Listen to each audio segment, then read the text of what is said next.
آج کے لیسن کا ہم آغاز کرتے ہیں۔ یہ ہمارا موضوعاتی مطالعے کا سبق نمبر 2 ہے اور اس کا ٹاپک ہے اللہ تعالیٰ اور اس کے رسول صلی اللہ علیہ وآلہ وسلم کی محبت و اطاعت۔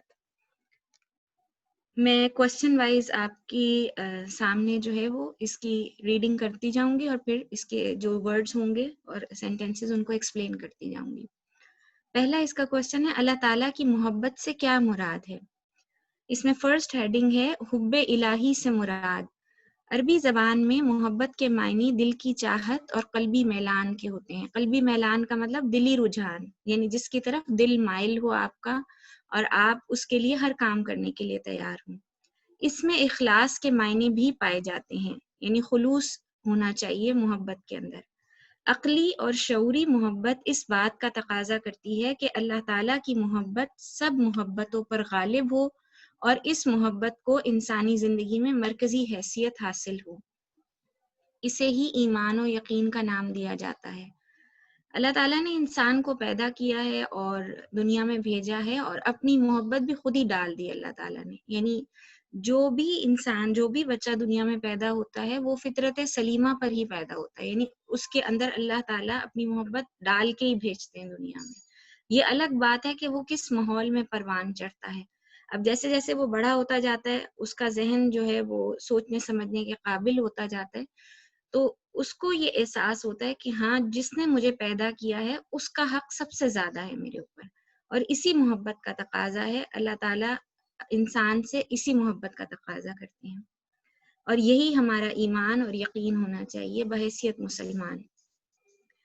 انسان جب اپنے وجود اور کائنات کے ان گنت مظاہر پر غور کرتا ہے، مظاہر کا مطلب ہوتا ہے جو کائنات میں نظر آنے والی نشانیاں ہیں، مظہر کی جمع مظاہر ہے، جیسے سورج، چاند، ستارے جو واضح طور پر ہمارے سامنے ہیں، پہاڑ، دریا، درخت، پھول، پودے، خود انسان کی اپنی ذات، تو اسے یہ دریافت کرنے میں کوئی دقت محسوس نہیں ہوتی، کوئی پریشانی محسوس نہیں ہوتی کہ کوئی قدرت رکھنے، پرورش کرنے اور حکمت و دانائی والی ذات ضرور موجود ہے جو ان تمام پر حکمران ہے اور انہیں قوت عطا کر رہی ہے اور بڑھنے کی صلاحیت بخش رہی ہے، اور یہ کہ وہ قدیر ہے، یعنی قدرت رکھتا ہے ہر چیز پر، ایک چھوٹے سے چھوٹے ذرے پر بھی اس کی قدرت ہے اور ایک بڑی سے بڑی چیز جو اس کائنات میں موجود ہے اس پر بھی اس کی قدرت ہے۔ اس کا ان سب کا کنٹرول اللہ تعالیٰ کے ہاتھ میں ہے۔ وہ خالق ہے، یعنی ان سب کو بنانے والا ہے، رب ہے یعنی پالنے والا ہے، پرورش کرنے والا ہے، حکیم ہے، حکمت سے چلا رہا ہے، اس کی پلاننگ میں ہے یہ سب کچھ، کہ اس قدر وسیع کائنات کا حکمت سے چلا رہا ہے۔ انسان کی عظمت اسی میں ہے کہ وہ اپنے خالق کو تسلیم کرے، اس کی محبت میں سرشار رہے اور اس کے احکام پر عمل کرے۔ ایک یہاں پر میں آپ کو چھوٹی سی مثال دوں گی بیٹے۔ یہاں پر اگر ہم مثال لینا چاہیں نا اللہ تعالیٰ پر ایمان اور یقین اور اس کی سچی محبت کی، تو سب سے بڑی مثال ہمیں حضرت ابراہیم علیہ السلام کی ملتی ہے۔ حضرت ابراہیم علیہ السلام جس معاشرے میں پیدا ہوئے تھے، جس علاقے میں پیدا ہوئے تھے، جس خاندان میں پیدا ہوئے تھے، ان کے ارد گرد صرف اور صرف بت پرست لوگ ہی تھے، حتیٰ کہ ان کے اپنے سگے والد جو تھے وہ بہت بڑے سنگ تراش بھی تھے، بت تراش بھی تھے اور بہت بڑے بتوں کے پجاری بھی تھے اور ان کو لک آفٹر کرنے والے تھے، اور ان کا مطلب وہاں پر اس معاشرے کے اندر ان کی ایک بڑی ویلیو تھی ان کے والد کی، اور وہ بڑا ان کا اثر و رسوخ تھا۔ لیکن جب حضرت ابراہیم علیہ السلام پیدا ہوئے اور تھوڑے تھوڑے بڑے ہوئے تو آہستہ آہستہ انہوں نے اپنے ارد گرد کی نشانیوں پر غور کرنا شروع کیا، کیونکہ غور کرنے کی صلاحیت ہر انسان کو اللہ تعالیٰ نے عطا فرمائی ہے۔ تو انہوں نے دیکھا کہ یہ کیسے لوگ ہیں جو خود ہی اپنے ہاتھوں سے بت تراشتے ہیں اور خود ہی ان کی پرستش بھی کرتے ہیں۔ تو ان کے دل میں یہ خیال پیدا ہوا کہ یہ میرا رب نہیں ہو سکتا، یہ میرے پیدا کرنے والا نہیں ہو سکتا، جس کو میں اپنے ہاتھ سے پیدا کروں وہ کیسے مجھے پیدا کر سکتا ہے۔ اور اسی طرح غور و فکر جب ان کا بڑھتا گیا، پھر انہوں نے سورج کو دیکھا، انہوں نے کہا یہ چمکتا ہے، اتنا بڑا ہے، ہو سکتا ہے یہ میرا خدا ہو۔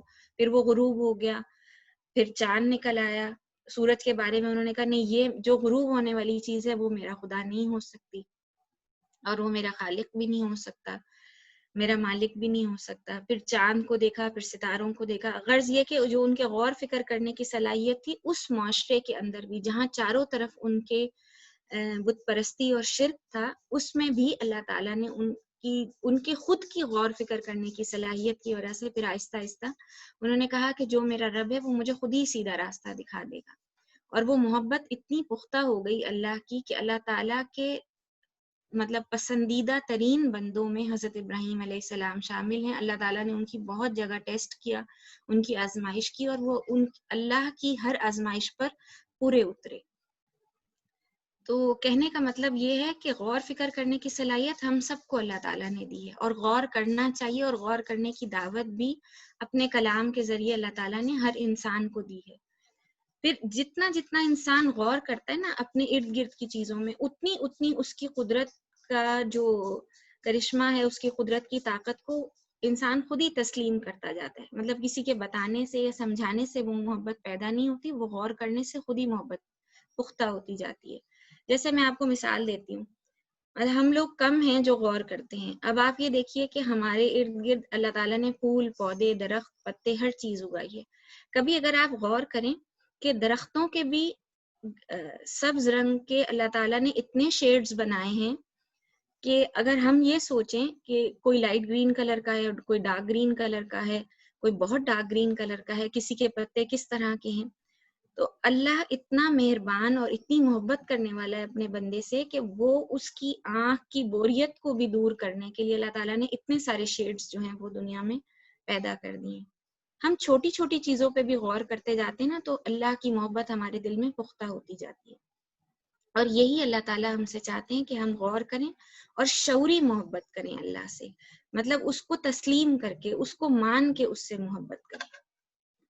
اور یہ محبت اگر جس کے بھی دل میں پیدا ہو جائے، پھر اس کو ہر چیز کی لذت حاصل ہوتی ہے۔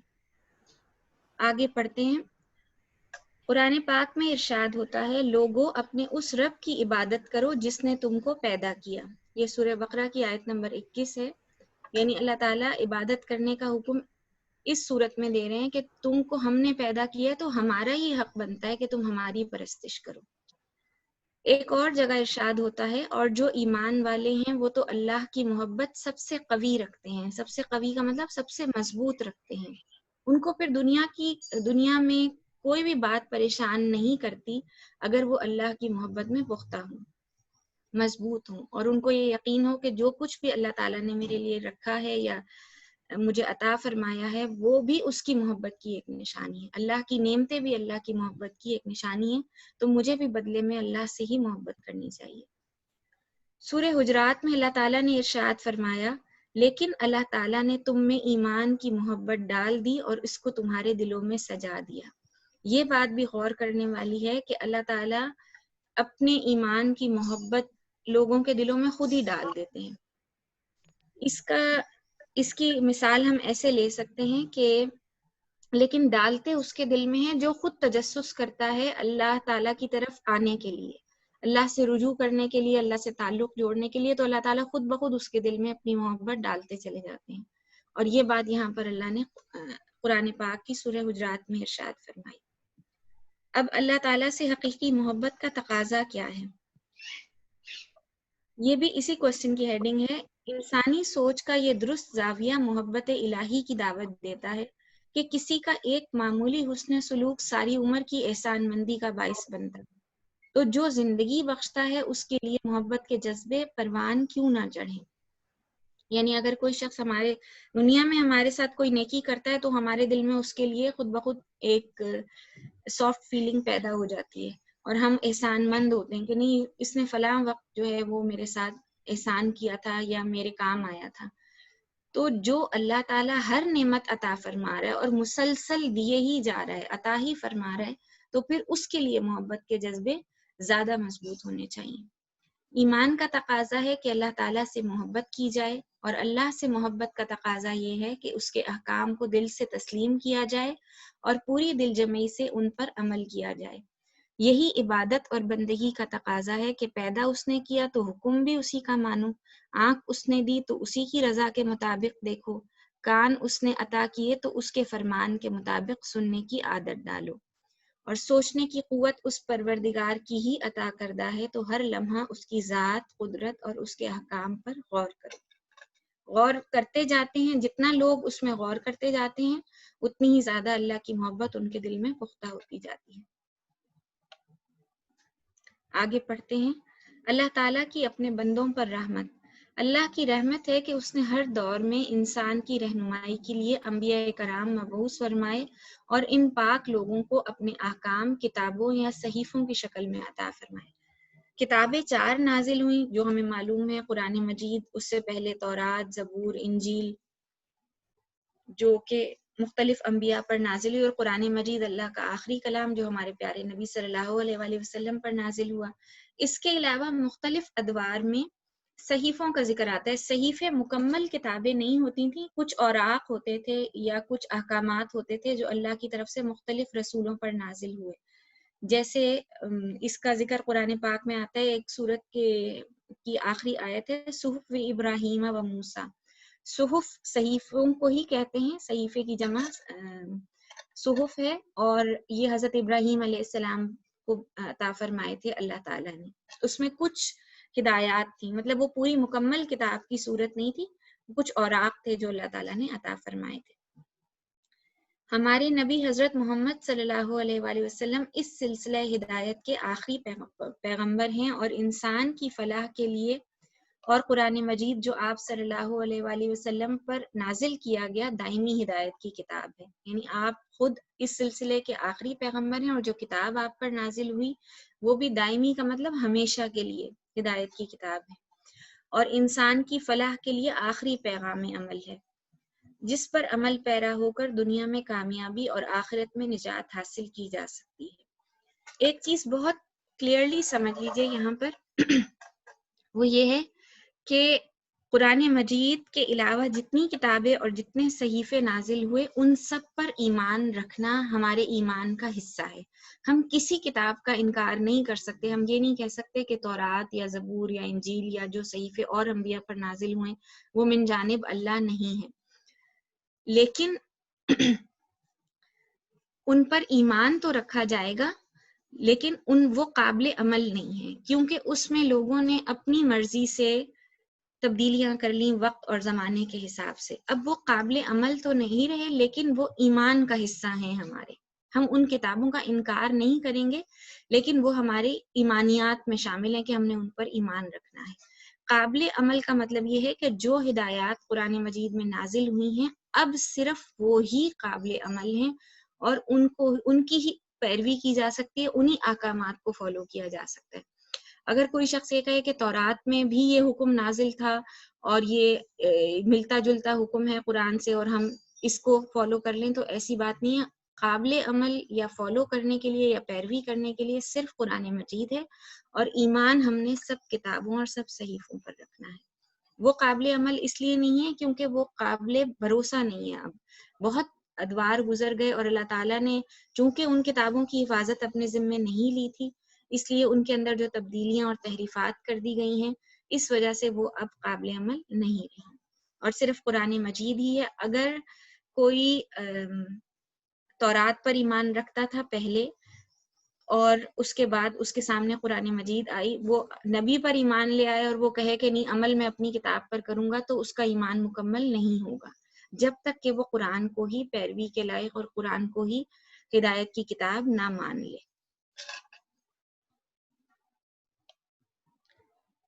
سوال نمبر 2 ہے، رسول اللہ صلی اللہ علیہ وآلہ وسلم کی اطاعت کیوں ضروری ہے؟ سب سے پہلے تو اطاعت کا مفہوم آپ سمجھیے۔ اطاعت کا مطلب ہوتا ہے، اطاعت کا لغوی معنی ہے تابعداری، فرما برداری، حکم کی تعمیل کرنا، یعنی کوئی آپ کو حکم دے اس کو بالکل ایز اٹ از اسی طرح فالو کر لینا۔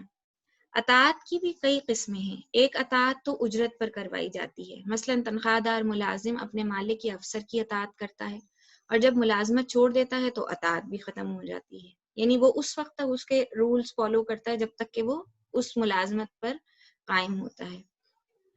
دوسری اطاعت طاقت سے کروائی جاتی ہے، یعنی بادشاہ اپنی طاقت کے زور پر لوگوں سے جبری اطاعت، جبری کا مطلب ہوتا ہے زبردستی اطاعت کرواتا ہے، وہ ایسے احکام بھیجتا ہے، ایسے آرڈرز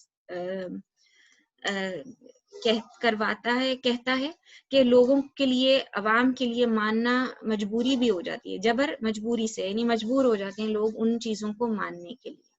لیکن دین کی اصطلاح میں آپ صلی اللہ علیہ وآلہ وسلم کی اطاعت سے مراد آپ صلی اللہ علیہ وآلہ وسلم کے فرمودات پر عمل کر کے رضائے الہی حاصل کرنا اور اپنی دنیا اور عاقبت سنوارنا۔ یہ جو آخری قسم ہے اطاعت کی، یہ مکمل طور پر وہ اطاعت ہے جو ہم اپنی مرضی سے، انسان کو اللہ تعالیٰ نے اختیار دیا ہے کہ وہ جو چاہے مرضی راستہ اختیار کر لے۔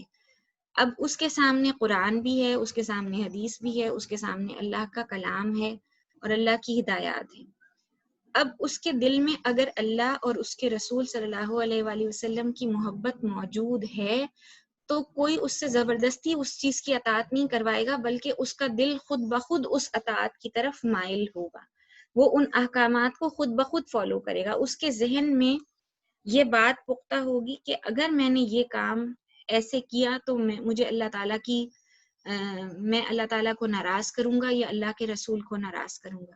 اللہ اور اس کے رسول کی ایک تو ناراضگی کا خوف اور دوسرے آپ کی محبت کا خوف۔ اللہ اور اس کے رسول کی محبت انسان سے وہ عمل کروائے گی اور وہ بخوشی اس کے اوپر عمل کرے گا۔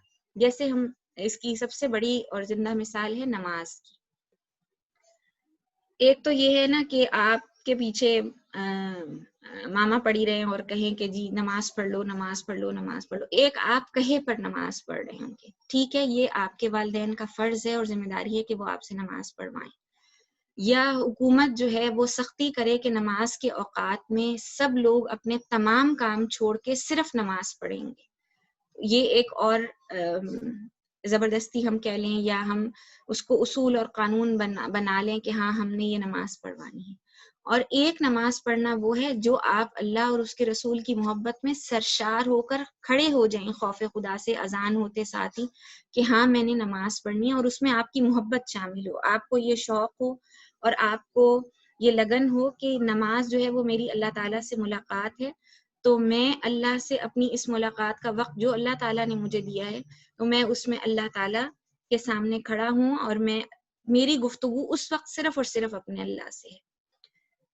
تو یہ چیز جو ہے، یہ اطاعت جو ہے، یہ ایک محبت کی اطاعت ہے اور یہ خوشی سے اور برضا و رغبت انسان کرتا ہے جس کے دل میں اللہ اور اس کے رسول کی محبت ہوتی ہے۔ اطاعت کے لیے بھی محبت شرط ہے، اس کی وضاحت ہم نیچے والی ہیڈنگ میں دیکھتے ہیں۔ رسول اللہ صلی اللہ علیہ وآلہ وسلم کی اطاعت کے لیے آپ صلی اللہ علیہ وآلہ وسلم سے محبت پہلی شرط ہے۔ رسول اللہ صلی اللہ علیہ وآلہ وسلم سے محبت ایک مومن کے ایمان کا تقاضا ہے، یعنی ایمان کا تقاضا نہیں، حصہ بھی ہے۔ قرآن مجید نے اس محبت کا ذکر کیا ہے، ارشاد ہوا النبی اولی بالمؤمنین من انفسہم۔ اس کا ترجمہ ہے نبی اکرم صلی اللہ علیہ وآلہ وسلم مومنوں کے لیے ان کی اپنی جانوں سے بھی زیادہ محبوب ہیں، یعنی آپ صلی اللہ علیہ وآلہ وسلم کی بتائی ہوئی ہر بات ہر مومن کے لیے بہت زیادہ رتبہ اور درجہ رکھتی ہے اور وہ اس پر محبت سے عمل کرتا ہے۔ یہاں پر میں تھوڑا سا آپ کو یہ اس ٹاپک میں شامل تو نہیں ہے لیکن اس کی وضاحت کے لیے نا ایک چھوٹا سا واقعہ میں آپ کو بتاتی ہوں۔ یہاں پر جب آپ صلی اللہ علیہ وآلہ وسلم نے مدینہ منورہ میں ایک اسلامی ریاست باقاعدہ قائم کر لی تھی اور تھوڑے عرصے کے لیے، یعنی غزوہ بدر، غزوہ احد اور غزوہ خندق کے بعد، یہ 3 بڑی جنگوں کے بعد تھوڑے عرصے کے لیے صلح حدیبیہ قرار پایا تھا، یعنی کہ ایک صلح نامہ جو تھا وہ کفار مکہ اور مدینہ میں آپ صلی اللہ علیہ وسلم نے وہ طے کیا تھا کہ اب جنگ جو ہے وہ آئندہ 10 سال تک نہیں ہوگی۔ تو تھوڑا سا ٹائم بیچ میں مل گیا تھا کہ آپ صلی اللہ علیہ وسلم عرب کے علاوہ باقی ممالک میں بھی اپنے جو خطوط ہیں دین کی دعوت کے وہ ارسال فرمائیں۔ تو آپ نے مختلف اپنے خطوط جو تھے وہ بھیجے مختلف علاقوں میں، جیسے مصر بھیجا اور حبشہ بھیجا۔ حبشہ میں تو خیر مسلمانوں نے ہجرت بھی کی تھی وہاں پر، اس کے علاوہ روم بھیجا، ایران بھیجا۔ تو وہاں کے جو بادشاہ لوگ تھے انہوں نے مختلف اس کے جوابات دیے، کسی نے اس خط کو قبول کیا اور کسی نے نہیں کیا، اور کافی جو ہے نا وہ اس پہ برہم ہوئے۔ اچھا وہاں سے نا کہ ایک بادشاہ ایسا تھا جس نے اپنا ایک ایلچی بھیجا تھا کہ جاؤ تم خود حالات کا پتہ کر کے آؤ کہ نبی صلی اللہ علیہ وآلہ وسلم کے جو ساتھی ہیں ان کے ساتھ ان کا کیا رویہ اور وہ انہوں نے وہ کیسی ریاست قائم کی ہوئی ہے۔ وہ ان کا ایلچی جو تھا وہ آیا مدینہ اور اس نے سارے حالات کا جائزہ لیا، آبزرو کیا، اور پھر وہ واپس گیا تو اس نے کہا کہ جو محمد صلی اللہ علیہ وآلہ وسلم ہیں وہ جبری اطاعت نہیں کرواتے، ان کی محبت ان کے ساتھیوں کے دل میں اتنی زیادہ پیوست ہے اور اتنی زیادہ پختہ ہے کہ صحابہ کرام جو ہیں اگر آپ صلی اللہ علیہ وآلہ وسلم کا پسینہ زمین پہ گرے نا تو وہ اپنا خون بہانے کے لیے تیار ہیں، وہ اتنے زیادہ آپ سے محبت کرتے ہیں۔ آپ ایک اشارہ بھی فرما دیں کہ یہ کام ایسے ہونا ہے تو وہ صحابہ کرام اس کام کو کرنے کے لیے چاہے ان کو اپنی جان کی بازی لگانی پڑے وہ لگا دیں گے۔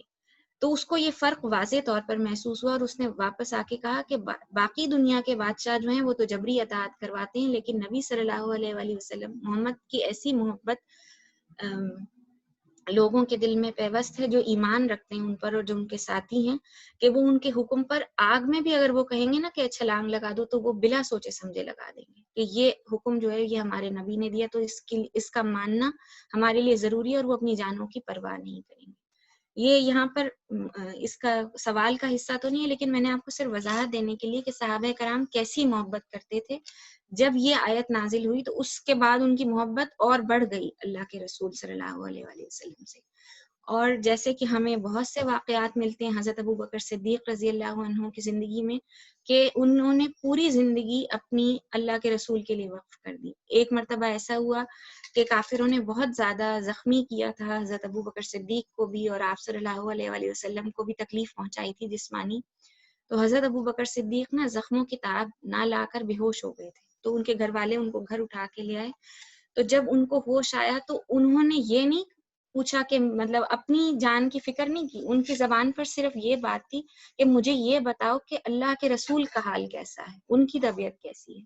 یہ محبت اللہ نے ہی ڈالی تھی ان لوگوں کے دلوں میں، ان صحابہ کرام کے دلوں میں، کہ وہ کچھ بھی کرنے کے لیے تیار ہو جاتے تھے اور اپنے نبی کا ساتھ دینے کے لیے انہوں نے ہر چیز کی قربانی دی اپنی زندگی میں۔ اور اسی محبت کا تقاضا جو ہے وہ اللہ تعالیٰ کی طرف سے آپ صلی اللہ علیہ وآلہ وسلم کے لیے ہے کہ اگر میرے نبی سے محبت کرنی ہے تو پھر وہ مثالیں اللہ تعالیٰ نے بتا دیں دنیا میں کہ لوگوں نے ایسی محبت بھی کی ہے۔ آگے چلتے ہیں، سورہ حجرات میں ہی ارشاد ہوتا ہے لا تقدموا بین یدی اللہ ورسولہ واتقوا اللہ، اللہ تعالیٰ اور اس کے رسول سے آگے نہیں بڑھو اور اللہ سے ڈرتے رہو۔ یعنی آپ صلی اللہ علیہ وآلہ وسلم کی کسی بات سے آگے تم نے نہیں نکلنا، جو آپ کا حکم اور فرمان ہے اسی کے مطابق عمل کرتے جاؤ۔ گفتگو میں سلیقہ، عمل میں مطابقت اور رویوں میں اطاعت پیدا ہوگی تو تقویٰ کا حق ادا ہوگا۔ یعنی ہماری گفتگو بھی آپ صلی اللہ علیہ وسلم کے بتائے ہوئے عمل کے مطابق ہو، ہمارا عمل بھی آپ کے بتائے ہوئے اقوال کے مطابق ہو اور رویہ بھی، تو پھر ہم صحیح معنوں میں تقویٰ کا حق ادا کریں گے۔ اور یہ ایمان والوں سے تقاضا کیا گیا ہے کہ وہ اس طرح کا رویہ اپنی زندگی میں اختیار کریں۔ آپ صلی اللہ علیہ وآلہ وسلم کا ارشاد ہے تم میں سے کوئی ایمان والا اس وقت تک نہیں ہو سکتا جب تک میں اسے اپنے آبا، اولاد اور تمام لوگوں سے زیادہ محبوب نہ ہو جاؤں۔ پھر فرمایا تم میں سے کوئی ایمان والا اس وقت تک نہیں ہو سکتا جب تک اس کی خواہشات ان احکام کے تابع نہ ہو جائیں جو میں لایا ہوں۔ اس سے معلوم ہوا کہ محبت کا تقاضا ہے اللہ اور اس کے رسول صلی اللہ علیہ وآلہ وسلم سے محبت میں کوئی اور شریک نہ ہو، رسول اللہ صلی اللہ علیہ وآلہ وسلم کی محبت تمام رشتوں اور تعلقات سے بڑھ کر ہو، اور آپ صلی اللہ علیہ وآلہ وسلم سے محبت کا لازمی نتیجہ یہ ہو کہ آپ کے ارشادات کو تمام ذاتی پسند ناپسند پر ترجیح حاصل ہو۔ اور اسی کے بارے میں قرآن مجید میں اللہ تعالیٰ نے فرمایا اللہ تعالیٰ اور رسول کی اطاعت کرو اور اپنے اعمال ضائع نہ کرو۔ اس کا مطلب یہ ہے کہ اطاعت کے بغیر اعمال ضائع ہو جاتے ہیں، یعنی اگر عمل تو ہم نے کیا جو اللہ نے ہمیں حکم دیا تھا، ہم نے نماز بھی پڑھ لی، روزہ بھی رکھ لیا، لیکن ہمارے دل میں اس عبادت کی محبت ہی نہیں پیدا ہوئی، اللہ تعالیٰ کے عمل کو پورا کرنے کے شوق کی محبت نہیں پیدا ہوئی، تو وہ بڑا کھوکھلا سا عمل ہوتا ہے۔ جس عمل میں محبت نہ ہو وہ کھوکھلا عمل کہلاتا ہے۔ پھر آگے آتا ہے اطاعت رسول صلی اللہ علیہ وآلہ وسلم ایمان کا لازمی جزو ہے۔ اللہ سے محبت کا دعویٰ تو کیا جا سکتا ہے، مگر اس کی محبت کا ثبوت کیسے دیا جائے؟ اس سوال کے جواب میں اللہ تعالیٰ کا کرم ہے کہ اس نے خود ہی اس کا راستہ بتا دیا۔ ارشاد ہوا، کہہ دیجئے کہ اگر تم اللہ تعالیٰ سے محبت رکھتے ہو تو میری اتباع کرو۔ اللہ تعالیٰ تم سے محبت کرے گا اور تمہارے گناہ معاف کر دے گا۔ اللہ تعالیٰ بخشنے والا اور رحم کرنے والا ہے۔ اگر اللہ سے محبت کرنی ہے تو اللہ کے رسول سے محبت بھی کرنی ہوگی اور آپ کی پیروی بھی کرنی ہوگی۔ محبت الہی اسوہ رسول صلی اللہ علیہ وآلہ وسلم کی پیروی ہی کا نام ہے، اور اطاعت میں مکمل خود سپردگی درکار ہوتی ہے۔ ظاہری عمل کے پیچھے دلی چاہت اور قلبی میلان ضروری ہوتا ہے، وگرنہ یہ عمل منافقت بن جاتا ہے۔ اسی لیے اس پر متنبہ فرماتے ہوئے ارشاد ہوا، تمہارے رب کی قسم یہ لوگ اس وقت تک ایمان والے نہیں جب تک اپنے تنازعات کہتے ہیں جھگڑوں میں آپ صلی اللہ علیہ وآلہ وسلم کا حکم نہ مان لیں، پھر یہ کہ جو فیصلہ آپ کریں اس پر تنگ دل نہ ہوں، بلکہ پورے طور پر اسے تسلیم کر لیں۔ اطاعت و اتباع کی عملی شکل سے ایمان کے تقاضے پورے ہوتے ہیں اور تسلیم و رضا کی برکات حاصل ہوتی ہیں۔ یہ ہے آپ صلی اللہ علیہ وآلہ وسلم کی اطاعت کی وضاحت، کیونکہ اطاعت اور محبت دونوں ساتھ ساتھ چلیں گی۔ اگر آپ صلی اللہ علیہ وآلہ وسلم سے محبت کا دعویٰ ہے تو پھر آپ کے بتائے ہوئے طریقے پر عمل کرنا بھی مشکل نہیں ہوگا۔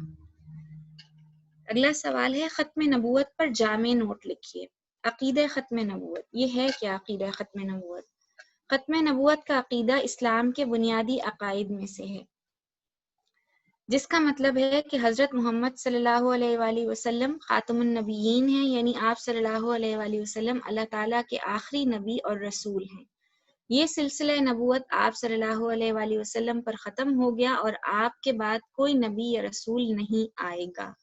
جو شخص اس عقیدے پر ایمان نہیں رکھتا وہ دائرہ اسلام سے خارج ہے۔ یہ بڑا اہم عقیدہ ہے اور بڑی اہم بات ہے اور ہمارے ایمان کا حصہ ہے، اور اس کی جو ہے نا ایک پیشن گوئی وہ نبی صلی اللہ علیہ وآلہ وسلم نے اپنی زندگی میں ہی فرمائی تھی کہ میرے بعد 30 کے قریب جھوٹے دعوے دار پیدا ہوں گے اور آئیں گے، اور اس میں سے 2 تو آپ صلی اللہ علیہ وآلہ وسلم کی زندگی میں ہی آ گئے تھے، اور ان کا مقابلہ کرنے کے لیے لشکر بھی روانہ کیے گئے تھے۔ جو یہ کہے کہ آپ صلی اللہ علیہ وآلہ وسلم پر نبوت کا سلسلہ ختم نہیں ہوا اور خود نبوت کا دعویٰ کرے تو وہ ایک طرح سے ہماری شریعت کے اندر وہ واجب القتل بھی ہے، اس کی سزا یہ ہے۔ اور دوسری بات یہ ہے کہ ایسا کوئی دعویٰ کرنے والا اگر وہ یہ بھی کہتا ہے کہ میں مسلمان ہوں تو وہ مسلمان ہرگز نہیں ہے، وہ اسلام کے اندر آتا ہی نہیں۔ اس کا ثبوت ہمیں سورہ احزاب کی اس آیت سے ملتا ہے، ما کان محمد ابا احد من رجالکم ولکن رسول اللہ وخاتم النبیین۔ اس کا ترجمہ ہے، محمد صلی اللہ علیہ وآلہ وسلم تم میں سے کسی مرد کے باپ نہیں، آپ صلی اللہ علیہ وآلہ وسلم اللہ تعالیٰ کے رسول اور انبیاء کے خاتم ہیں۔ اسی طرح سورہ مائدہ میں اللہ تعالیٰ نے ختم نبوت کی دلیل کے لیے ارشاد فرمایا، آج میں نے تمہارے لیے دین مکمل کر دیا اور تم پر اپنی نعمت تمام کر دی اور تمہارے لیے اسلام کو بطور دین پسند فرمایا۔ دین مکمل، نعمت مکمل اور اسلام پر رضا الہی کا واضح اظہار رسول اکرم صلی اللہ علیہ وآلہ وسلم کے آخری نبی اور رسول ہونے کا اعلان ہے۔ اب کسی اور نبی کی ضرورت نہیں رہی، اس لیے کہ احکام الہی مکمل ہو گئے۔ اب اسوہ رسول صلی اللہ علیہ وآلہ وسلم کو تا ابد مشعل راہ بنانا ہے۔ مشعل راہ کا مطلب کہ آپ صلی اللہ علیہ وآلہ وسلم کی سیرت جو ہے وہ ہمیشہ کے لیے ایک روشنی اور نور رہے گی دنیا کے تمام لوگوں کے لیے، تمام انسانیت کے لیے، جو بھی عمل کرنا چاہے، جو بھی اپنانا چاہے۔ اور پیغام الہی کو اپنا دستور حیات سمجھنا ہے۔ دستور حیات کا مطلب ہے کہ زندگی کا آئین سمجھنا ہے، زندگی گزارنے کا طریقہ سمجھنا ہے۔ یہ انسانیت کے لیے شرف بھی ہے کہ اب اسے دائمی ہدایت کا اہل گردانا گیا، یعنی اس کو ایک مکمل ہدایت مل گئی اور اس کو مرکز آشنا کر دیا گیا، اور اس کا مرکز کون ہے؟ وہ اللہ اور اس کے رسول صلی اللہ علیہ وآلہ وسلم کی ذات ہے، کیونکہ رسول اکرم صلی اللہ علیہ وآلہ وسلم سے قبل انبیاء کرام علاقوں، قبیلوں یا خاص قوموں کی طرف مبعوث ہوتے تھے، اسی لیے مختلف معاشرے تشکیل پاتے رہے تھے۔ آپ صلی اللہ علیہ وآلہ وسلم کی آمد سے بین الاقوامیت کا تصور ابھرا، ایک مرکز، اس اسوا اور ایک صحیفہ ہدایت نے نسل انسانی کو وحدت آشنا کر دیا. وحدت آشنا کا مطلب ہے یعنی کہ تمام دنیا کے لوگوں کو ایک ہی جگہ پر جمع کر دیا، ایک نقطے پر مرکوز کر دیا، ایک چیز کے ساتھ جوڑ دیا، صرف ایک چیز کے ساتھ. اور وہ کیا ہے؟ آپ صلی اللہ علیہ وآلہ وسلم کی ذات مبارکہ اور آپ پر نازل ہونے والا کلام قرآن مجید. قرآن مجید میں ارشاد ہے، فرما دیجئے کہ اے لوگو میں تم سب کی طرف اللہ تعالیٰ کا رسول بن کر آیا ہوں. احادیث میں بھی بڑی وضاحت کے ساتھ ختم نبوت کا عقیدہ بیان کیا گیا ہے. آپ صلی اللہ علیہ وآلہ وسلم کا ارشاد ہے، انا خاتم النبیین لا نبی بعدی، میں آخری نبی ہوں اور میرے بعد کوئی نبی نہیں آئے گا. اب انسان کو ہدایت ایک ہی در سے ملے گی، سب کو اللہ پر ایمان لانا ہے اور اس ایمان کو محبت کا جوہر عطا کرنا ہے، اور رسول اللہ صلی اللہ علیہ وآلہ وسلم کی محبت و اطاعت اور اتباع سے احکام الہی کا پابند بننا ہے. اسی میں دنیا اور آخرت کی بھلائی اور آخرت کی نجات ہے. یعنی نجات اس وقت تک ممکن نہیں جب تک کہ ہمارے تمام عقیدے ہمارے دل میں مضبوط نہ ہوں. اب میں آپ کے سامنے جو ہے نا وہ شیئر کروں گی ہوم ورک جو آپ لوگوں نے کرنا ہے.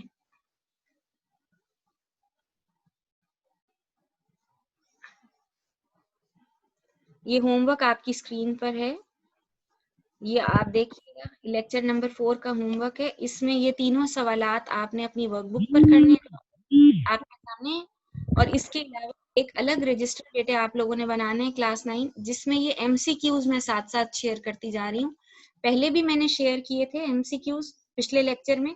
اب یہ آپ کو ہوم ورک جو ہے وہ گروپ پر بھی انشاءاللہ سینڈ ہو جائے گا، لیکن یہ ایم سی کیوز آپ نے علیحدہ رجسٹر پر کرنے ہیں. یہ آپ لوگ لکھیں گے اور اس کو سالو کریں گے. ٹیسٹ ٹائپ ایک چھوٹا سا ایک شارٹ ٹیسٹ ہے یہ. اور باقی کوشچن جو ہیں وہ آپ نے ورک بک پہ کرنے، کیونکہ ورک بک میں اتنی گنجائش نہیں ہوتی کہ آپ یہ ایم سی کیوز اس کے ساتھ ایکسٹرا کر لیں. تو اس کے لیے آپ کو ایک الگ رجسٹر بنانا پڑے گا جس میں آپ اپنے تمام ٹیسٹ اسائنمنٹس جو ہیں وہ سالو کرتے جائیں گے. اور انشاءاللہ جیسے جیسے ہم آگے چلتے جائیں گے لیکچرز میں تو پھر وہ ٹیسٹ جو ہیں وہ میں آپ کے اور انکریز کرتی جاؤں گی. یہاں پر ہمارا لیسن ختم ہوتا ہے. اب اگر کسی نے کچھ پوچھنا ہے تو وہ پوچھ لیں بیٹے.